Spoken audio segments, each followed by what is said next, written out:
سعی کنین خو اگر دین روز یاد شما باشه ما شما خوانده بودیم که یک فلش بودیبل چطور جور میکنی بودیبل فلش صحیح است بودیبل چی فلش اینجا نمشته کردم فلش نمشته کردم صحیح فلش نمشته کردم خب این ما شما صحیح است در خود ویندوز از چی کار گرفتیم از سیم دی ما شما چی جور کردیم بودیبل فلش جور کردیم صحیح این خب ما شما صحیح است 18 کلیپ بود درس بود این را ما شما چی کردیم خواندیم امروز ما شما میخوانیم که صحیح است که ما شما توسط سافتور چطور بودیبل فلش جور میکنیم بیخی آسان است چی است بیخی آسان اینجا باید که تو پاور آیسو باید سافتور باشه به نام چی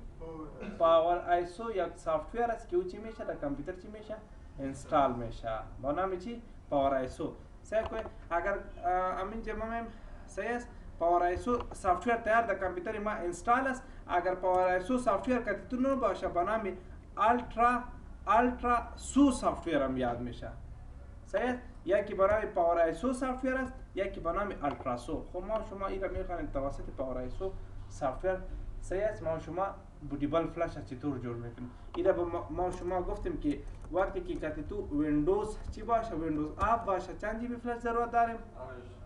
8 جی بی فلش چی داریم ضرورت داریم اگر ویندوز 8 باشه صحیح است چند جی بی فلش ضرورت داریم 8 جی بی فلش چی داریم اگر ویندوز 8 باشه صحیح چند جی بی فلش ضرورت داریم 8 جی بی فلش چی داریم ضرورت داریم صحیح است 8 جی بی فلش داریم صحیح اگر ویندوز 10 باشه به خاطر که ویندوز 10 کم در گرنگ است صحیح باز که تو چند جی بی باشه 16 جی بی چی باشه فلش با اگر زیاد هم باشه مشکل نمیته خب کم نباشه صحیح زای خونه نیست تو دومره چی میگه څنګه زلپیتو به دومره زای خونه نیست یعنی زای دومره لکه فکر چی میگه نه دا دومره زای نه نیست که جای نمیگیره صحیح است فهمیدین خب صحیح کنین خب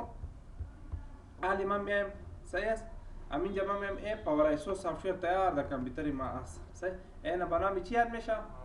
پاور آیسو سافتور صحیح است این ما با شما ست اپ از میتم خب راستن همین جا بیا تولز بیا صحیح در تولز که آمدی همین جا بیا چی را انتخاب میکنم کریت بودیبل یو اس بی درایو چی را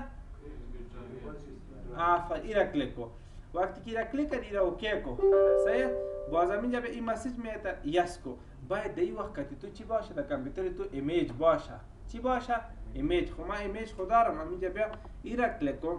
باز همین جا بیا کدام ویندوز مثلا ویندوز 10 صحیح تیار ایمیج دارم همین این را چی کو اوپن کو و همین جا بیا استارت کلیک کو وقتی که استارت کلیک کردی این را یس کلیک کو این حالی که تو کم از کم 10 یا 8 دقیقه میگیره صحیح است این مکمل میشه باز بودیبل فلش چی شد جور شد اگر که تو مثلا وقتی که تو انستالیشن میکنی ما بازم برای میگم سه دیگه درس هم دیره روز ما شما گفته بودیم وقتی که تو انستالیشن میکنی باید کامپیوتر را چی کنی کامپیوتر را داور مرحله چی کنی شت داون کنی صحیح است شت داون کامپیوتر را چی کنی شت داون وقتی که شت داون کردی اگر دل کامپیوتر باشه اف چی میزنی F12 اگر اچ پی کامپیوتر باشه چی میزنی F9 میزنی صحیح وقتی که F9 اگر توشیبا باشه بازم F چی F12 خب وقتی که مثلا F12 زدی بازم اونجا بیا USB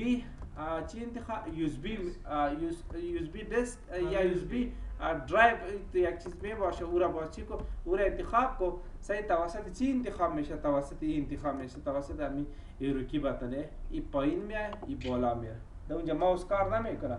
باز همین جا این را که انتخاب کردی باز چی کو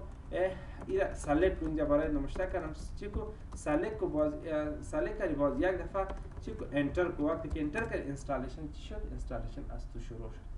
اگر کدام یا ویندوز مثلا ویندوز 8 انستال میکنی یا ویندوز 8 انستال میکنی صحیح یا ویندوز 10 انستال میکنی کل انستالیشن چی است مشکل صحیح است مشکل است خب یعنی ببینید امی روان است که باز اینجا به تو یک مسیج میده چی میده مسیج میده باز امورا فقط اوکی کو دیگه یو اس بی بکش از تو یو اس بی چی شد بودیبل جور شد ایمیج نمیاد بودیبل کیش نه اگر ایمیج نباشه بودیبل خود نمیشه باید در سافتور خود که تو موجود باشه ویندوز موجود نباشه چه رقم انستالیشن میکنی ها دا دوه شنبه دغه یو دغه سیدی شو دا الان پاور ایسو یاد کړه دا سیډي ده ته خو سه نه دا شکل یې کوي استاد خا سیډي اون شکل لري یو دا باید یو ایمیج در سره ایبا مرحله تر سره ټیر ورته ونه سه باید کدی تو چی باشه پاور ایسو سافت و چی باشه فرما شما دینا روز خوانده بودیم بدون پاور ایسو چطور میشه باز از طریق سی ام دی باید باز اون چیزا را باید حفظ کنین خوب است خوب را حفظ کنین صحیح است مشکل مساس